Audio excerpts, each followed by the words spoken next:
이 마태복음 5장부터 7장까지는 그 산상수훈이라고 해요. 예수님께서 이 천국 백성들이 어떻게 살아가야 할지, 또 예수 믿은 이후에 하나님의 백성으로 살아가는 그런 방법과 그 마음가짐에 대해서 쫙 이렇게 설교하시는 내용이 바로 마태복음 5장에서 7장까지 기록되어 있습니다. 또 6장을 보면은 주기도문이 기록되어 있죠. 또 이 기도에 대해서 어떻게 해야 될지, 또 이 7장도 그 기도에 대한 내용이 쭉 이어지면서 마지막에 다음 주에 다룰 그 황금률, 그러므로 하나님의 백성들은 이렇게 행동하라라고 황금률로 이렇게 또 이어지는 장면입니다. 자, 이 한 나라의 국민에게는 의무와 권리라는 게 있어요. 자, 우리가 의무는 다 압니다. 납세의 의무, 또 학생들은 교육의 의무라고 해서 그 학교를 안 다니면 부모님들이 좀 제재를 받죠. 학교 교육의 의무가 있어요. 그리고 근로의 의무도 있습니다. 그리고 남자들이 가장 별로 좋아하지 않는 그 국방의 의무도 있어요. 자, 이 한 나라에는 이 의무만 있는 것이 아니라 이 권리라는 것도 있습니다. 근데 우리가 이 의무에 대해서는 잘 아는데 권리에 대해서는 잘 몰라요. 꼭 이거 한번 찾아봐야지만 압니다. 우리나라에서 보장되어 있는 권리는 자유권이라는 게 있어요. 또 평등권, 사회권이라는 것도 있습니다. 그리고 참정권, 이 투표를 하거나 내가 출마할 수 있는, 정치에 참여할 수 있는 참정권이 있고, 청구권이 있습니다. 내가 뭔가 불합리한, 제도적으로 불합리하다 그러면 정부를 향해서 청구할 수가 있어요. 이렇게 해달라고. 자, 이런 권리들이 있습니다. 선진국일수록 이 의무와 권리의 균형을 잘 이룰수록 선진국이에요. 이 독재국가에서는 의무만 강요합니다. 그리고 이 무정부인 상태에서는 의무는 온데간데 없고 내 권리만 주장하고 힘의 논리로 움직이는 사회가 됩니다. 선진국일수록 이 의무에 대해서도 부담을 느끼지 않고 국민들이 자연스럽게 이 의무를 다하고, 또 국가는 복지 혜택을 최대한 보장해 줍니다. 그 권리를 갖다 최대한 줄수록 선진국이에요. 자, 우리나라가 OECD 국가 중에서 이 복지 지출 비율을 보니까 38개국 중에서 35등이더라고요. 그래도 우리나라가 좀 괜찮은 편이거든요. 다른 나라에 비해서. 그런데도 이 OECD 국가 중에서는 뒤쪽에 있어요. 뭐 프랑스나 뭐 핀란드, 덴마크 같은 나라들은 이 전체 국가 예산의 31%를 복지에다가 씁니다. 그래서 스웨덴이나 네덜란드 같은 국가에서는, 스웨덴 같은 나라는 그래요.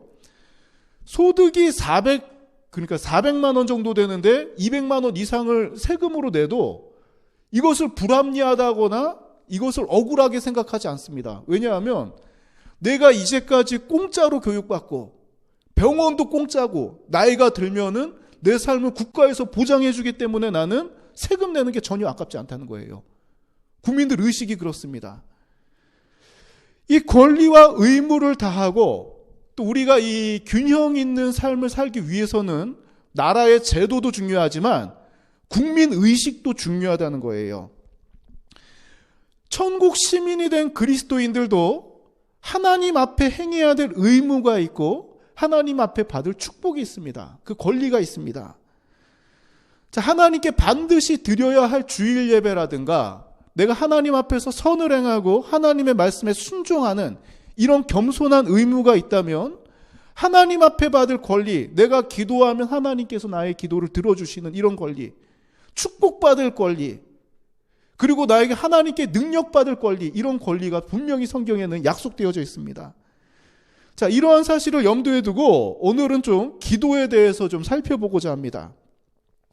자, 이 그림이 그 인디언 그림이죠. 인디언. 이 예화는 많이 들어봤을 것입니다. 인디언들이 기우제를 드릴 때 하늘을 향해서, 또 이 자연을 향해서 이 비가 내려달라고 기도를 하고 이 기우제를 마치면 반드시 비가 내린다 그래요. 자, 이 얘기는 많이 들어봤죠. 이 인디언들이 비가 안 와가지고 계속 기도를 하면은 반드시 비가 옵니다. 왜냐하면 이 인디언들이 드리는 기도는 비가 올 때까지 멈추지 않아요. 며칠이 되었든 멈추지 않습니다. 비가 올 때까지 기우제를 하는 거예요. 비가 오면은 기도가 스톱합니다. 그래서 인디언들이 기우제를 드리면 반드시 비가 온다는 말이 있습니다. 우리의 기도도 이런 것인가? 물론 기도는 우리의 호흡이라 그럽니다. 기도는 신앙생활하면서 뗄래야 뗄 수 없는 관계예요. 그리고 사도 바울도 쉬지 말고 기도하라고 권면합니다. 그러나 우리가 구분해야 될 게 세상이 말하는 기도는 주문 쪽에 가까워요. 뭔가로 샬라샬라샬라샬라샬라 하면 뭔가 이루어지고 수리수리 마수리 하면 뿅 변하고 이런 주문이나 주술이 아니라 기도는 하나님과의 대화를 말하고 있습니다. 자, 그렇다면 오늘 설교의 제목을 다시 한번 정리해 볼게요. 같이 한번 읽어봅시다. 기도의 3박자. 기도에는 3가지 박자, 3가지 원칙이 있어요. 예수님께서 말씀하신 부분은 그렇습니다. 첫 번째가 구하라는 것이고, 두 번째가 찾으라는 것이고, 세 번째가 두드리라는 것이에요. 자, 여기 또 이 성경 구절을 보면 7장 7절에 기록되어 있는데, 자, 이것을 헬라어 성경도 그렇고 우리나라 성경도 그렇고 능동형으로 기록되어 있어요. 뭐 이렇게 누가 끌어당겨서 누가 옆에서 뭔가를 이렇게 부추겨서 겨우 끌려가면서 하는 그런 수동태가 아니라 능동적으로 구하라는 겁니다. 내가 스스로 구하는 거예요. 그리고 명령형입니다. 그냥 구할래 이게 아니라 구하라. 그리고 찾으라. 그리고 두드리라는 것이에요.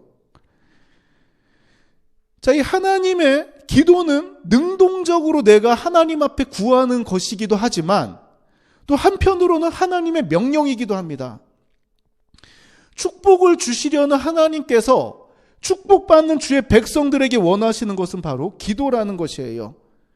자, 그렇다면은 오늘은 원래 본문이 7장 7절부터 12절까지였는데 먼저 오늘은 11절까지만 다루고 12절은 다음 주에 좀 나눠서 다루도록 하겠습니다. 첫 번째, 구하라. 자, 보통 어떤 사람들이 구합니까? 간구하는 사람들. 뭔가 호소하는 사람들은 이 능력이 있는 사람, 내 필요가 채워진 사람보다도 내가 채워지지 않는 사람이 구해요. 자, 없는 자가 있는 자에게 구하는 경우가 많습니다. 그리고 또 삶의 필요가 채워졌더라도 의에 줄이고 목마른 심정으로 우리는 하나님 앞에 구해야 합니다. 우리가 구하는 것은 다 달라요. 사람마다 삶의 모양이 다르기 때문에 내가 하나님 앞에 간구하는 내용은 다를 수 있습니다. 그러나 구하는 대상은 유일하신 누구밖에 없습니까? 하나님께 구할 수밖에 없습니다. 자, 이 시편을 보면 이게 시편에서 제가 쭉 인터넷 성경으로 발췌한 건데 너무 작네요, 화면이. 자, 이 시편을 보면은 여호와께 구하는 자에 대한 노래가 엄청나게 많이 나와 있더라고요. 여호와께 구하는 사람들, 여호와께 간구하는 사람들, 여호와께 피한다는 표현도 많이 있지만 여호와께 구하는 사람에 대해서 굉장히 많이 나와 있습니다. 그런데 이 노래들의 특징을 보면은 한 구절만 잘라서 보면은 많이 드러나지 않지만 시편의 전체적인 이런 부분만 전체적인 내용을 보았을 때 여호와께 구하는 자가 형통하고 여호와께 구하는 자가 복을 받는 내용이 대부분입니다. 이렇게 하나님 앞에 기도하는 것에는 뭐가 전제되어 있냐면 바로 이 믿음이 전제되어 있어요. 내가 구하면은 반드시 하나님께서 들어주신다는 그런 믿음. 그리고 내가 구하는 것을 하나님께서는 주실 능력이 있다는 이 믿음 가운데 우리는 하나님께 구합니다. 즉 다시 말하면 기도는 구하는 것은 믿음이 있는 사람들만 가능하다는 것이에요. 이렇게 믿음으로 기도하는 사람들의 기도를 하나님께서는 들으시고 응답하여 주십니다. 자, 그럼 우리 두 번째, 이 찾으라라는 내용을 한번 봅시다. 찾으라. 자, 이 찾으라는 것은 이 찾게 해달라는 것과는 다릅니다. 내가 하나님 앞에 구했습니다. 이것을 좀 하나님 허락하여 주십시오. 구한 다음에는 찾으라는 것이에요. 멈춰 있는 것이 아니라 하나님께서 던져주실 때까지 기다리는 부분도 필요하지만 하나님께 기도한 이후에는 내가 나의 목적을 이루기 위해서 열심히 노력하는 것을 의미합니다. 즉 학생이 하나님 앞에 좋은 성적을 내게 해달라고 기도하였다. 하나님 이것을 받게 해주십시오 하고 멈춰 있는 것이 아니라 그 기도를 드린 이후에는 내가 좋은 성적을 받기 위해서 나도 노력을 해야 된다는 것입니다. 바로 이 영역이 정의의 하나님, 공의의 하나님이에요.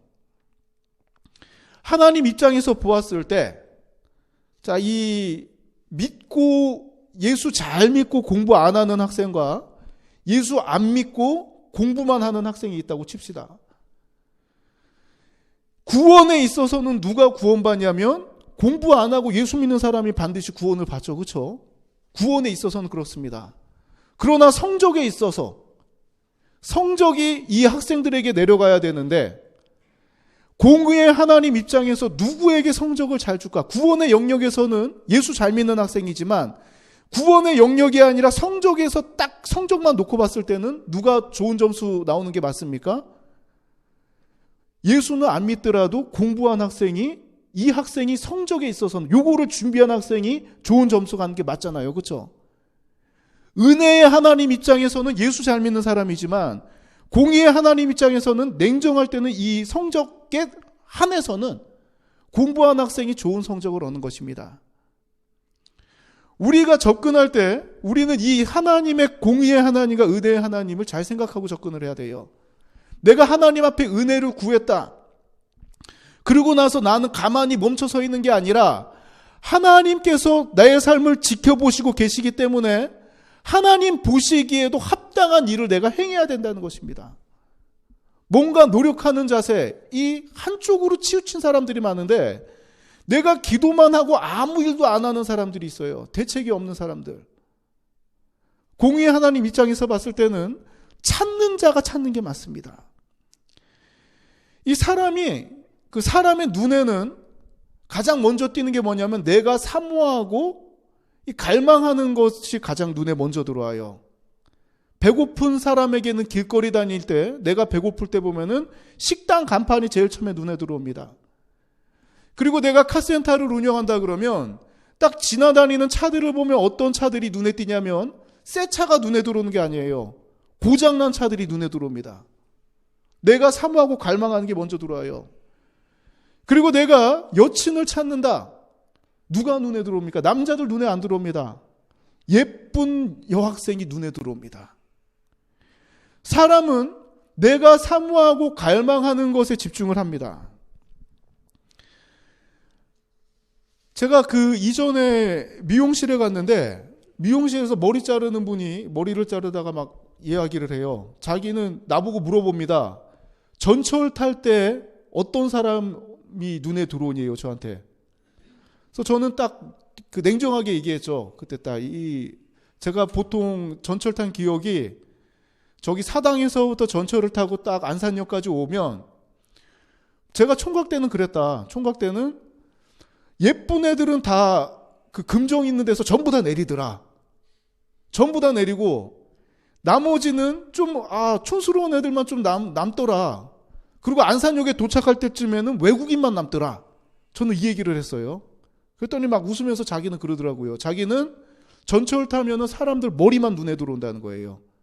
그래서 자기도 비슷한 경험을 했는데 서울 쪽에서 타는 분들의 머리는 그래도 좀 약간 좀 세련되고 그런 머리고 내가 그런 사람들 보고 스타일을 연구를 하게 된다 그래요. 그리고 안산 쪽에 올수록 사람들의 머리를 보고 나 이렇게 해줘야 되겠다 이렇게 마음이 바뀐다고 자기는 머리만 보인다 그럽니다.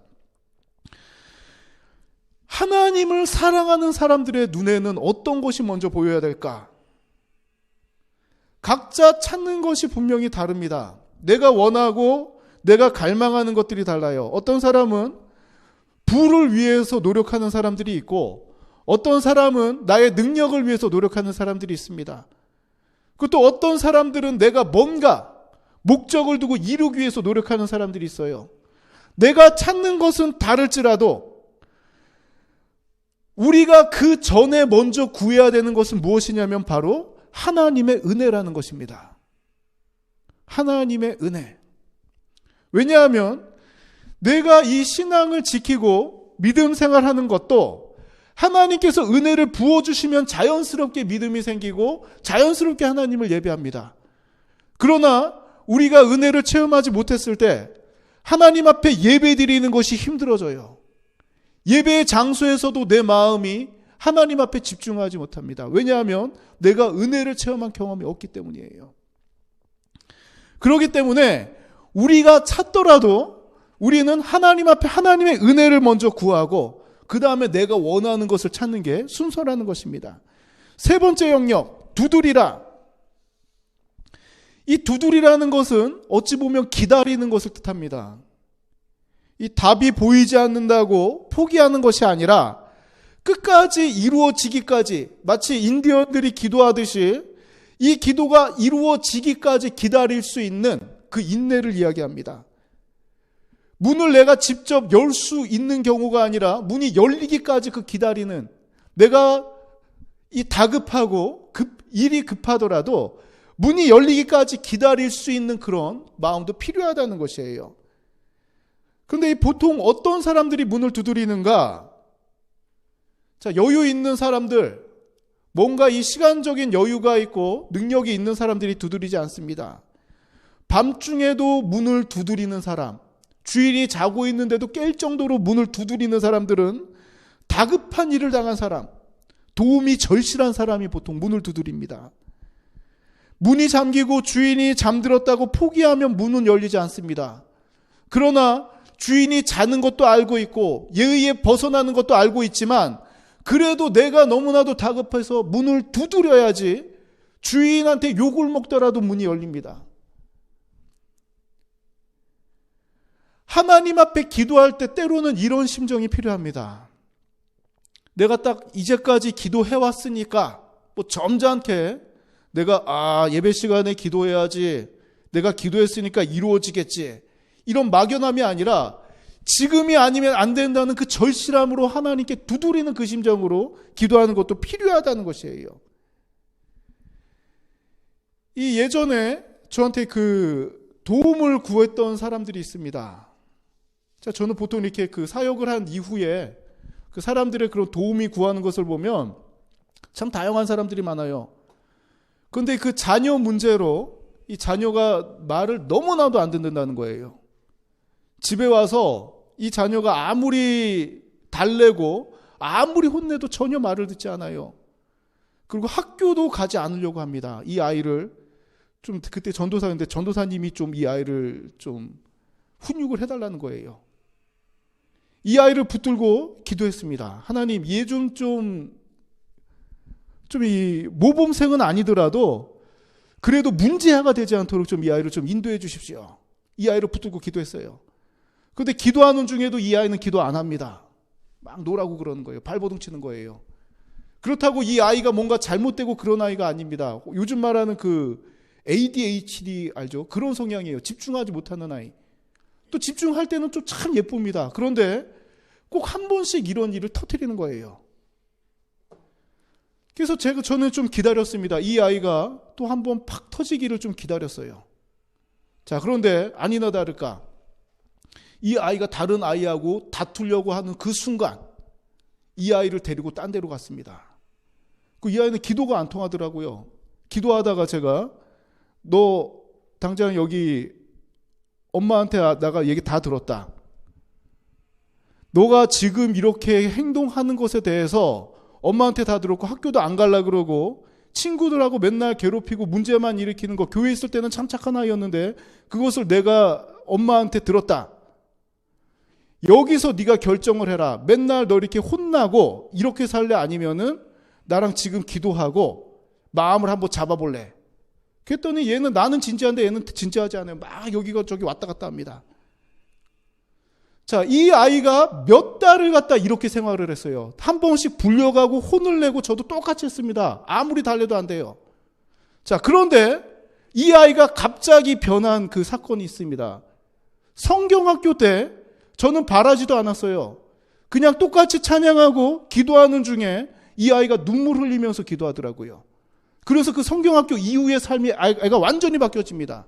부모도 포기하고 선생님들도 힘들다 한 아이가 저는 참 그때 놀랐어요.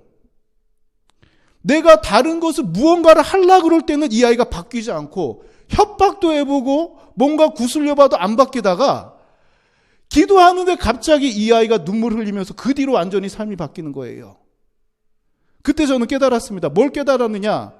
내가 지금 다급해서 내가 이 아이가 바뀌기를 원하고 기도하면 뭔가 해결될 줄 알았는데 그때는 나의 때지 하나님의 때가 돼야지 사람이 바뀐다는 거예요.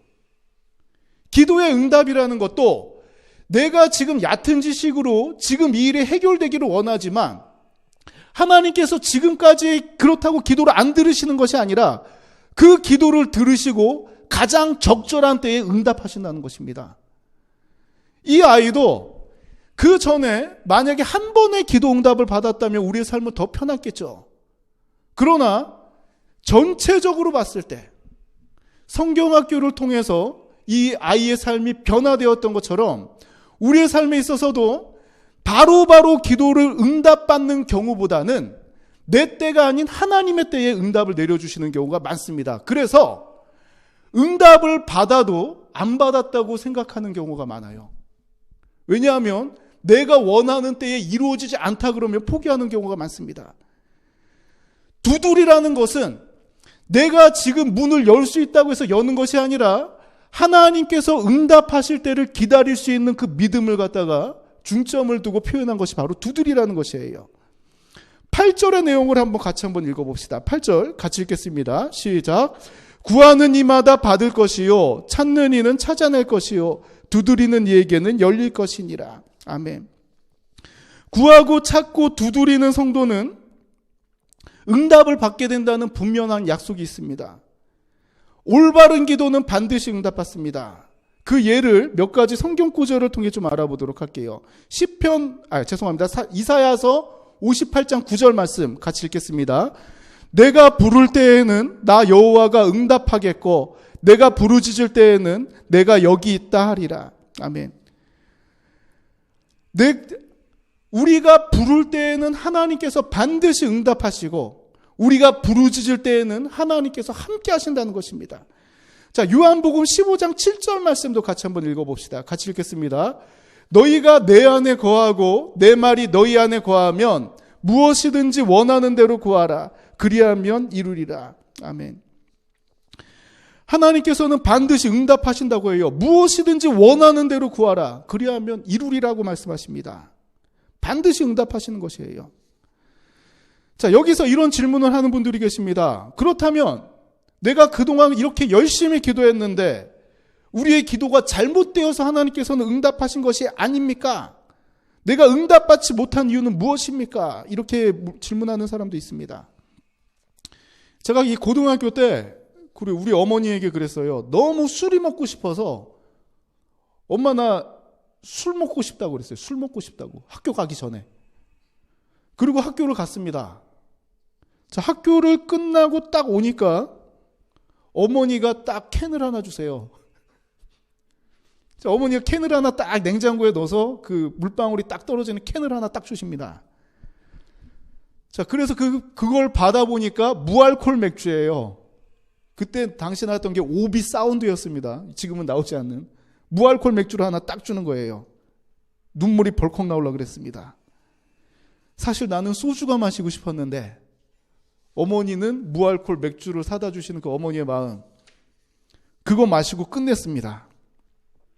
저는 어머니의 마음을 알았어요. 나도 답답했습니다. 술 먹고 싶지만 누구의 눈치가 보였냐면 하나님 눈치가 보였고, 그 사춘기 때 답답한 마음에 어머니한테 얘기했더니 어머니도 그 아들의 답답함을 알고 풀어주고 싶겠죠.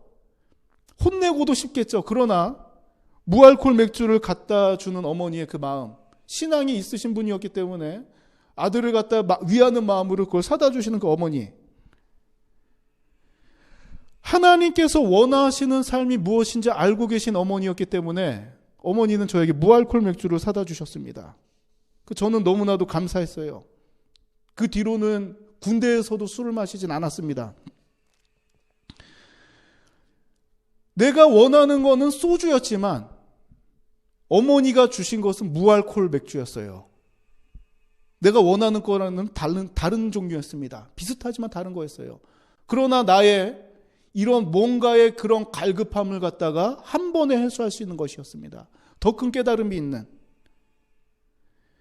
하나님께서는 기도하는 자가 원하는 대로 응답하지 않으시고 전혀 예상하지 못한 다른 방법과 다른 형태로 응답하시는 경우가 있습니다. 이 자녀를 키워본 분들은 아실 거예요. 자녀들이 원하는 것이 있지만 100% 자녀들 원하는 거 다 해주지 못합니다. 왜냐하면 이 자녀가 원하는 것이 때로는 옳지 못한 것일 경우 부모가 그것은 막는 게 맞습니다. 다른 것으로 채워줄 때가 많아요. 아이들이 이유식 먹는데 계속 사탕을 달라 그러면 물론 한두 번은 사탕을 주지만 그 이후로는 사탕을 주지 않습니다. 다른 것을 갖다 사탕 비슷하게 만들어서 주는 경우가 많아요. 설탕은 빼고 다른 것을 넣어서 만듭니다. 사과를 갈아 넣든지 다른 걸 넣어서 아이들을 먹이려고 그래요. 좋은 것을 먹이려고 그래요. 이게 부모의 심정입니다. 우리도 지금 이 세상을 살아가면서 하나님 앞에 구하는 것, 세상을 살기 위해서 내가 이게 필요합니다라고 하나님께 구하지만 하나님께서 보시기에 이게 옳지 못한 것일 때가 있다는 거예요. 그때는 하나님께서 다른 방법으로 응답하십니다. 그래서 내가 하나님 앞에 응답받았다는 사실을 모르고 내 기도는 응답받지 못했나 이렇게 넘어가는 경우도 허다하다는 거예요.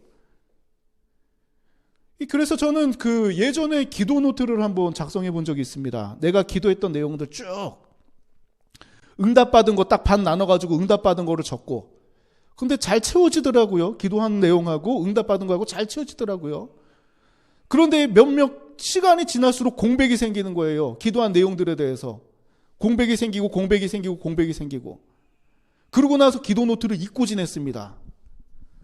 한참의 시간, 한 3, 4년이 지나서 이 노트를 발견했어요. 집을 정리하는데 내가 이런 것도 했었네 하면서 노트를 딱 봤습니다. 그리고 이게 막 재밌더라고요. 어떤 기도는 들어주시고 그때 내가 이런 고민을 했었구나. 그러고 나서 그 공란들을 봤습니다. 공란들 딱딱딱딱.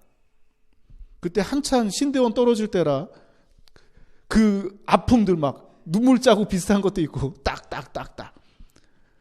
자, 그런데 시간 지나서 보니까 이 공란을 내가 왜 못 채웠나 싶은 거예요. 분명히 채워진 게 있는데 그때는 깨닫지 못하다가 한참 지나서 보니까 공백이 없는 노트였던 것입니다. 우리는 다급한 나머지 내가 원하는 대로 되지 아니하면 일을 망쳤다고 생각하는 경우가 있어요. 하지만 따라합시다. 믿는 자에게는 능치 못할 일이 없다. 왜냐하면 내가 믿는 하나님께서 채워주시는 은혜가 있기 때문입니다. 내가 다른 것을 구할지라도, 잘못된 것을 구할지라도 하나님께서는 좋은 것으로 채워주세요. 내가 깨닫지 못할지라도 훗날 우리의 삶을 돌아봤을 때는 반드시 그 기도에 대한 응답이 존재한다는 것입니다. 기도의 열매는 우리가 기도할 때 기도의 열매는 반드시 맺혀집니다. 자, 하나님은 성도의 기도에 반드시 응답하십니다. 그래서 요한복음 15장 7절에서 말하는 것이 무엇이냐면 무엇이든지 원하는 대로 구하라 그리하면 이루리라. 이 전에 있는 말씀이 너희가 내 안에 거하고 내 말이 너희 안에 거하면, 즉 하나님의 그 성령이 충만하고 하나님의 말씀을 내가 깨닫게 되었을 때 무엇이든지 원하면은 구하면은 이루어진 것도 그때 알 수 있다는 것입니다. 내가 하나님 앞에 기도하는 것을 멈추지 마십시오. 그 요즘 사람들이 더 무서워요. 그 하도 과학적 이공계 쪽에 요즘에는 더 그 우대를 받죠. 예전에는 영어를 번역하려고 그래도 문과 영문학과를 나와야 됐습니다. 영어 영문학과를 나와야지 영어를 번역하고 번역하는 일을 했어요. 자, 그러나 오늘날은 번역이 그렇지 않습니다. AI가 다 하죠. 딱 데이터베이스를 해가지고 이공계 쪽 그 컴퓨터 공학을 하는 사람들이 데이터베이스를 정리해서 이 단어를 조합하면은 경우의 수를 갖다 컴퓨터 자기들이 스스로 계산을 합니다. 이걸 빅데이터라 그래요. 쭉 만들어 놓고 이런 경우에 이런 말을 하면 이 단어를 끄집어냅니다. 오히려 사람이 번역한 것보다도 더 깔끔한 번역들이 가끔 보여요. 그리고 우리가 모르는 그 구문체들도 막 번역이 됩니다. 왜냐하면 스스로 학습하게끔 코딩을 하고 이것을 갖다가 번역해내는 게 영어 영문학과 나온 사람들이 하는 게 아니라 컴퓨터 공학자들이 이거를 하고 있어요. 번역도 이걸 합니다. 계산하고 뭔가 연구하고 그 결과가 정확하고 이것을 우대하다 보니까 사람들의 인식이 합리적이고 뭔가 정확하지 않으면 안 믿는 경우가 있어요. 그래서 성경에 대해서 접근할 때에도 뭔가 과학적으로 정확하지 않으면 이거는 걸러내는 경우가 있습니다. 이게 참 안타까워요. 이해와 믿음은 다릅니다.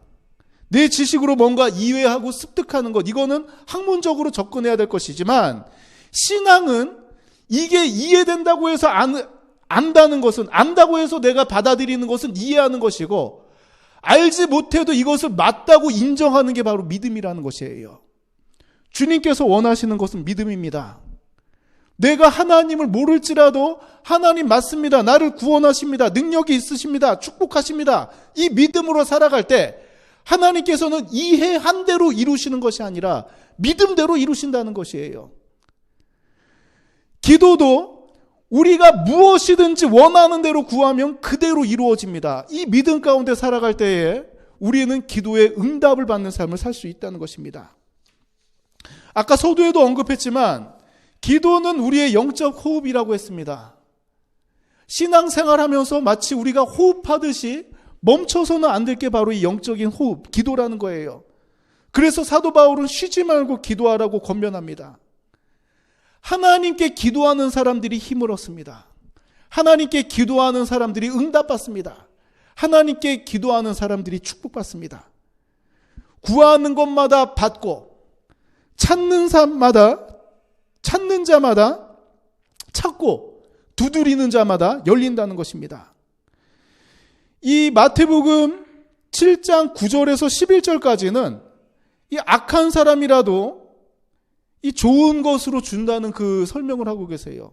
하물며 악한 자들이 구하는 것, 아들이 떡을 달라는데 아무리 악한 자라도 누가 돌을 주고 생선을 달라는데 아무리 악해도 누가 나쁜 뱀을 주겠는가?